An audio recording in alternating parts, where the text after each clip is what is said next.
જય માતાજી, જય વેલનાથ. મિત્રો, વિડીયો બનાવવાનું ખાસ કારણ એ છે કે હું 18 વર્ષમાં તો નથી કહેતો, પણ ખાલી મારા સમાજને કહેવા માગું છું, મારા ઠાકોર સમાજને, કે હવે ટૂંક જ સમયની અંદર લગ્નની સિઝન ચાલુ થઈ રહી છે.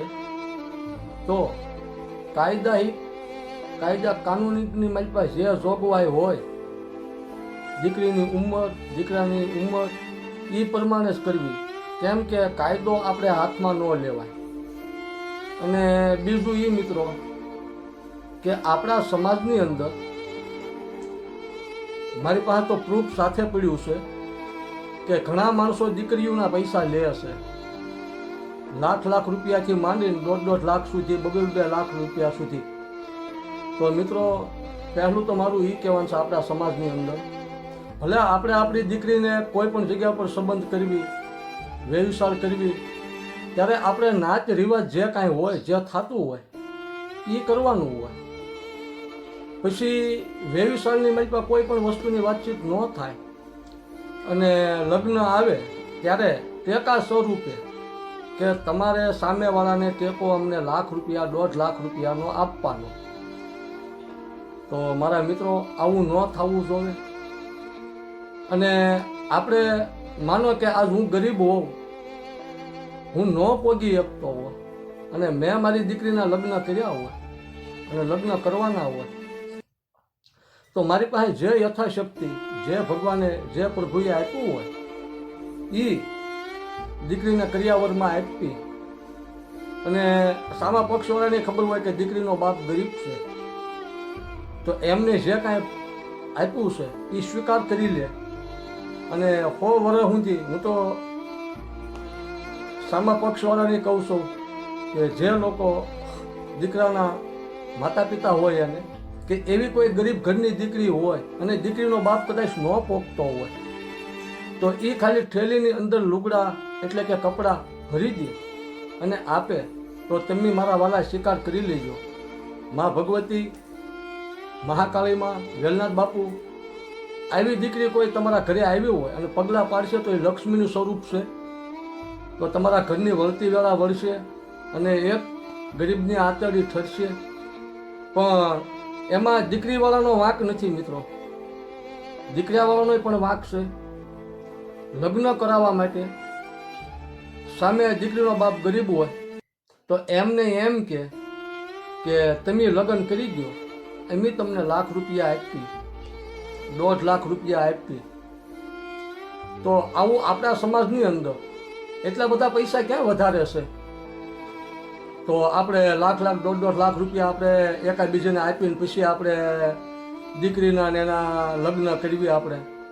તો દીકરીવાળાને અને દીકરાવાળાને, બે પક્ષવાળાને આ વસ્તુ સમજવા જેવી છે. અને બીજું મિત્રો કે આપણે લગ્ન પ્રસંગે આપણી પાસે પૈસા ન હોય તો કોઈ પણ જગ્યા ઉપરથી આપણે વ્યાજમાં પૈસા લઈ લેવી છે, ઉછીના લઈ લેવી છે. અને આપણા ઓલાની મારી પાસે જ્યાં ન ખર્ચ કરવાનો હોય ત્યાં આપણે પૈસાનો ખર્ચ કરી દેવી છે. તો અમુક એવા જે આપણા ઓલાની મારી પાસે, લગ્નની મારી પાસે જે વસ્તુની આપણે જરૂર હોય એને આપણે કરવી, અને અમુક જે વસ્તુની આપણે જરૂર જ ન હોય તો એવી વસ્તુના આપણે ખોટા પૈસા હું કામ બગાડવા જોઈએ? આજ એવો કોઈ કદાચ ભગવાન કરે, વેલનાથ બાપા કરે, કોઈ એવા લાખોપતિ માણસ હોય અમારા ઠાકોર સમાજની મળતા અને એ પોતાની દીકરીને પરણાવતા હોય અને આવા ખોટા ખર્ચા ન થાય એવા કોઈ પણ એવા રિવાજ હોય, માનો કે ડીજેના હોય, બીજા હોય, કાંઈ પણ એવા રિવાજ હોય, ફટાકડા ફોડવાના હોય, આવા બધા જે રિવાજ છે એ ઓછા કરી નાખે. અને અમારા ઠાકોર સમાજની મારી પાસે કોઈ પણ ગરીબ ઘરની દીકરી હોય એમને ખાલી 5 વાસણ એટલે કે 5 સેટ વાસણના થાળી વાટકોને એવું આપશે ને તો એ વેલનાથ બાપા એની બધી મનોકામનાઓ પૂરી કરશે, ગરીબ ઘરની દીકરી હોય તો. મિત્રો, કોઈ એવી ગરીબ ઘરની દીકરી હોય ને તો આપણે એને હેલ્પ કરવી જોઈએ, આપણે એને સપોર્ટ કરવો જોઈએ. પણ કઈ રીતે? સામા પક્ષવાળા પાસે દીકરી પાસેથી પૈસા લઈ લે એવી રીતે નહીં. એ લોકો સમાજની મારી પાસે આવડો મોટો સમાજ પડ્યો છે અને બે હાથ જોડીને ઊભા રહી જાય ને એમ કે હું મારી દીકરીને કાંઈ પોખતો નથી. તો સમાજની માલિપા એવા તો મિત્રો ઘણા મોટી મોટી હસ્તી છે, તો એ સમાજનું કામ છે એ સમાજ જ કરી નાખે. એ દીકરીને વળાવી દે અને વળાવે હશે. અત્યારે તમે જોવો છો ને કેટલા કેટલા સમૂહ લગ્ન થાય છે. આપણા બધા રાજકારણી મોટા મોટા જે હસ્તીઓ હોય, રાજકોટ, ભાવનગર, આપણે રાજુભાઈ સોલંકી છે, એ કુંવરજી બાવળિયા છે, આપણે સુરતની મારી પાસે કેટલા કેટલા સમૂહ લગ્નની કરે છે. 500ની એક સમૂહ લગ્નની બધું કરે છે. એ લોકોને બિનસ્વાર્થ આ કાર્ય કરે છે અને ગરીબ ઘરની દીકરીઓને વળાવે છે.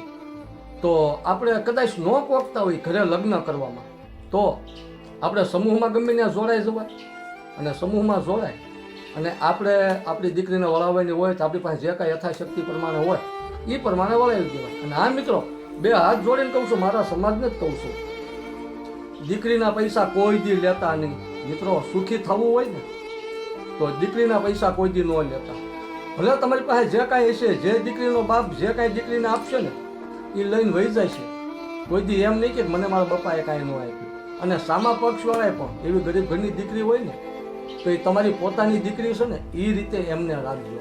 અને મિત્રો, મેં વિડીયો તો એ માટે જ બનાવ્યો છે કે મારી ઉપર કેટલાય ફોન આવેલા છે પૈસા બાબતના, કે મુનાભાઈ તમારા સમાજની અંદર આ જગ્યા ઉપર આ પ્રૂફે મને આપેલું છે કે લાખ રૂપિયા લીધા, 1.5 લાખ રૂપિયા લીધા અને લાખ રૂપિયાની બોલી કરી છે. પ્રૂફ સાથે મારી પાસે રેકોર્ડિંગ છે મિત્રો. તો મારે રેકોર્ડિંગને એવું તો કાંઈ મૂકવું નથી વિડીયોની મારી પાસે, પણ આવું ન થવું જોઈએ.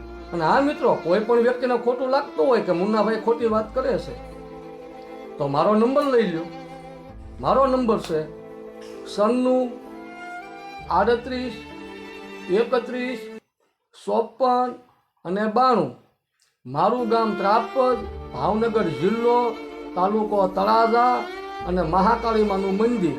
અને આ મિત્રો, મારી આ પોતાની ચેનલ સેલ સબીલો ગુજરાતી. તો તમામ મારા ઠાકોર સમાજને કહું છું કે ખોટી રીતે આપણો પૈસો વેડફાય નહીં અને કાયદાની જે જોગવાઈ હોય, જે ઉંમર નક્કી કાયદા કાનૂને કરી હોય કે એટલા વર્ષે દીકરીને અને દીકરાને પરણાવવા, તો એ સમયે જ તે દીકરી અને દીકરાના લગ્ન કરવા.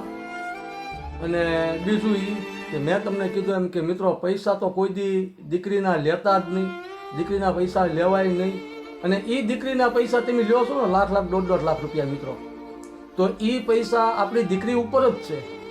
આ કદાચ શહેરમાં સિટીમાં ગમે ત્યાં દીકરીને આપી છે ને તો તમને એને લાખ રૂપિયા આપ્યા હશે તો સામા પક્ષવાળા આપણી દીકરીને તે બંગલાના, મકાનના આવા બધા કામ કરવાના, આવી મજૂરી કરવાની અને વારા ઘડીએ અવારનવાર દીકરીને મેણા માર્યા કરશે. જિંદગી જીવશે ને દીકરી ત્યાં સુધી એને મેણા મારશે. એની નણંદ, એના સાસુ, એના દિયર, એના સસરા બધા કે તારા પપ્પાને એમ 1.5 લાખ રૂપિયા ભર્યા, 2 લાખ રૂપિયા ભર્યા. તો મિત્રો, ભગવાને જો તમારા ઘરે દીકરી દીધી હોય તો લક્ષ્મીનો અવતાર છે. એટલે એ દીકરીના પૈસા લેતા નહીં મિત્રો. અને આ ખાસ કરી મારો સમાજ, મારો ઠાકોર સમાજ, હું મારા સમાજ માટે 2 હાથ જોડીને કહું છું મિત્રો. અને જો કદાચ તમને આ મારી વાત ન ગમે